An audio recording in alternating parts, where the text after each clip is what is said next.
Claro que sí, presidente, con su permiso, a los medios de comunicación, a todas, a todos los que nos escuchan, en representación del grupo de trabajo integrado por los diferentes titulares de las distintas dependencias e instituciones que hoy nos acompañan aquí, el titular de la Secretaría de Hacienda, del SAT, de la Procuraduría Fiscal, del Instituto Mexicano del Seguro Social, del Infonavit y de la Consejería Jurídica.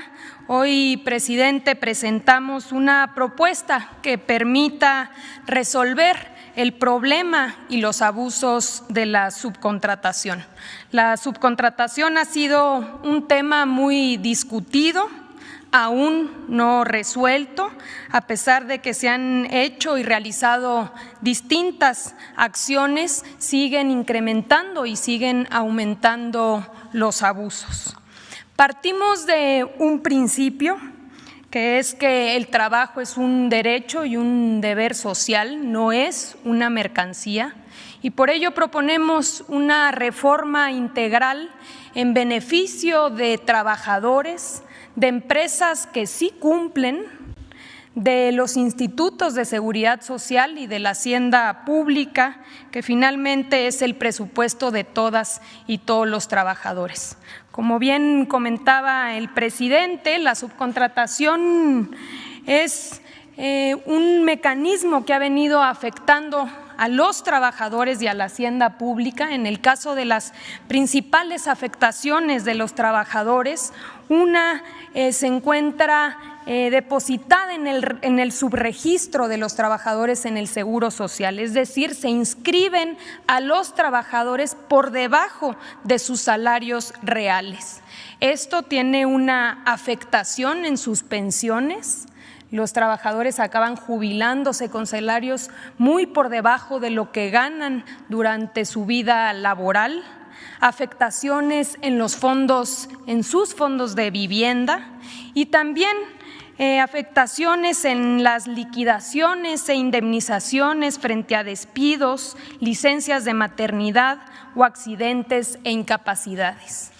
También relacionado con la simulación en la relación laboral respecto a quién realmente es el verdadero patrón, afectaciones como la estabilidad en el empleo porque los corren y los contratan o los mueven de empresas a contentillo, el pago de reparto de utilidades. Según la ley, las empresas están obligadas a repartir un porcentaje hoy del 10% a los trabajadores y con el esquema de subcontratación no reparten las utilidades.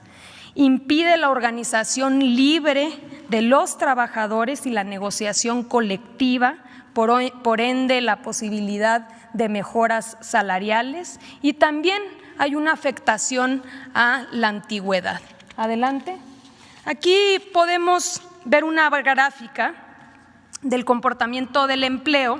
Precisamente una de las prácticas que utilizan las empresas subcontratistas es despedir o dar de baja a los trabajadores en diciembre y recontratarlos a finales de enero o febrero para no generar antigüedad y no adquirir derechos, rompiendo con la continuidad de la relación laboral. Podemos ver, aquí tenemos 2 años consecutivos, este es un fenómeno que se da todos los años, pero podemos ver cómo en 2018 es en diciembre cuando hay esta caída de 378,560 puestos de trabajo que después se recuperan y se recontratan a finales de enero y febrero.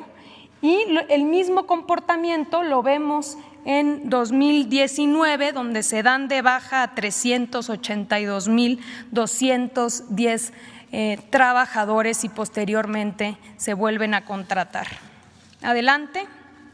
También hay una afectación a la hacienda pública. El fenómeno de la subcontratación está mezclado, está relacionado con empresas fachadas, empresas factureras que evaden impuestos y defraudan al fisco, afectando los servicios públicos, evaden las cuotas al Instituto Mexicano del Seguro Social, afectando con ello la calidad de los servicios de salud, y evaden las cuotas del Infonavit, reduciendo así los créditos de vivienda destinados a los trabajadores.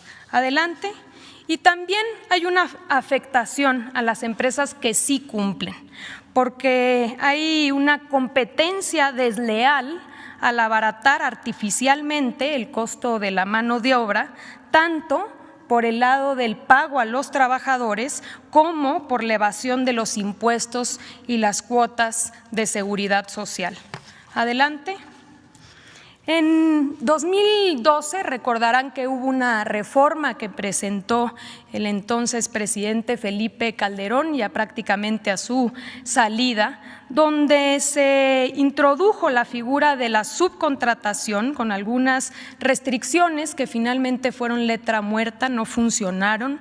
La subcontratación a partir de ahí se exponenció y se exponenciaron sus abusos. Aquí podemos ver una gráfica. Hoy en día, según datos oficiales, hay cerca de 4.600.000 trabajadores en esquemas de subcontratación.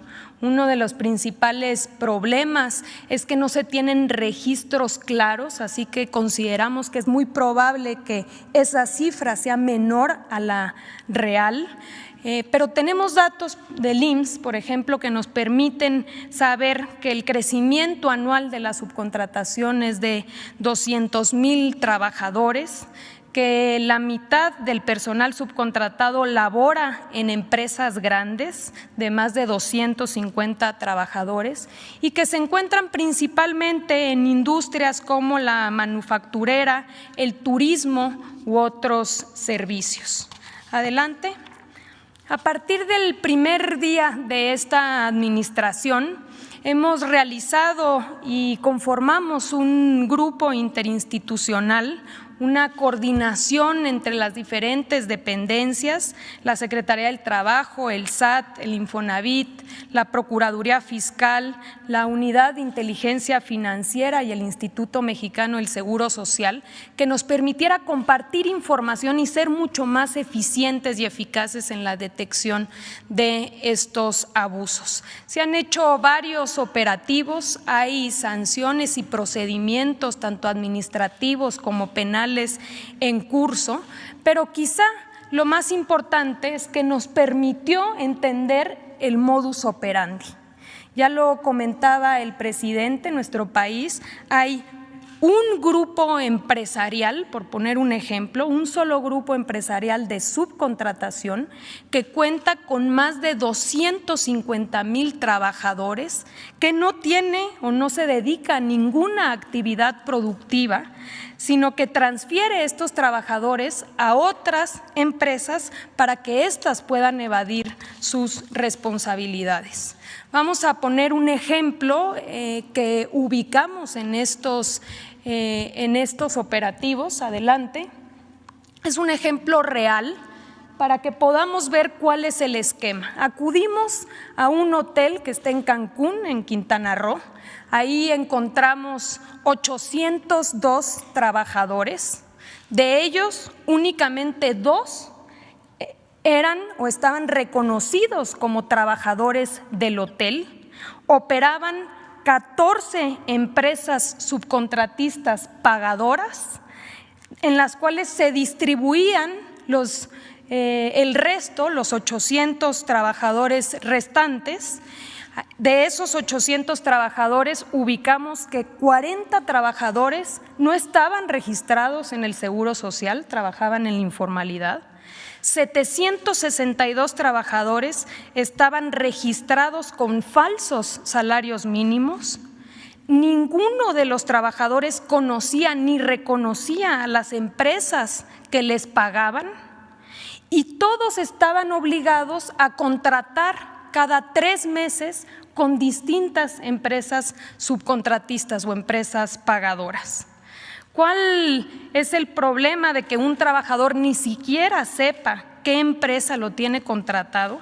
El problema es que si al trabajador no le pagan su salario o lo corren sin alguna justificación, no tiene a quién exigirle y en una posible demanda incluso resulta que la empresa o no tiene patrimonio o la empresa ya no existe, porque son empresas fantasmas que se crean y desaparecen precisamente para evadir responsabilidades. Este esquema es el que vemos multiplicado en diferentes sectores alrededor del país. Es por ello que hoy presentamos una reforma integral que permita cortarle los tentáculos al pulpo de la subcontratación y armonizar las diferentes leyes para que no existan huecos que permitan este tipo de simulaciones. La reforma está integrada por modificaciones y armonización de las siguientes leyes: Ley Federal del Trabajo, la Ley del Seguro Social, la Ley del Infonavit, el Código Fiscal, la Ley de ISR y la Ley del IVA. Adelante. La propuesta consiste en regular 3 figuras. La primera es la subcontratación de personal. La segunda son los servicios especializados y obras especializadas. Y la tercera son las agencias de colocación. Adelante.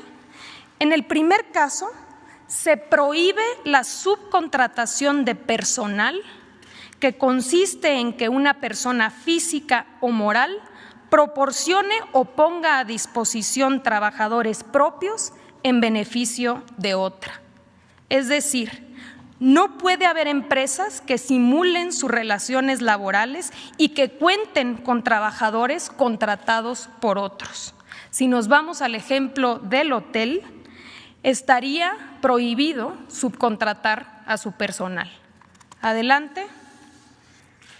En el caso de los servicios especializados, se permite y se regula la prestación de servicios especializados o la ejecución de obras especializadas que no formen parte del objeto social ni de la actividad económica de la beneficiaria de los mismos. Se va a requerir para ello una autorización por parte de la Secretaría del Trabajo y Previsión Social y formarán parte de un padrón público disponible para cualquier ciudadano. Si nos vamos nuevamente al caso o al ejemplo del hotel, el hotel podría contratar con una empresa especializada, por ejemplo, el mantenimiento de sus elevadores o de sus aires acondicionados. Y finalmente, las agencias de colocación.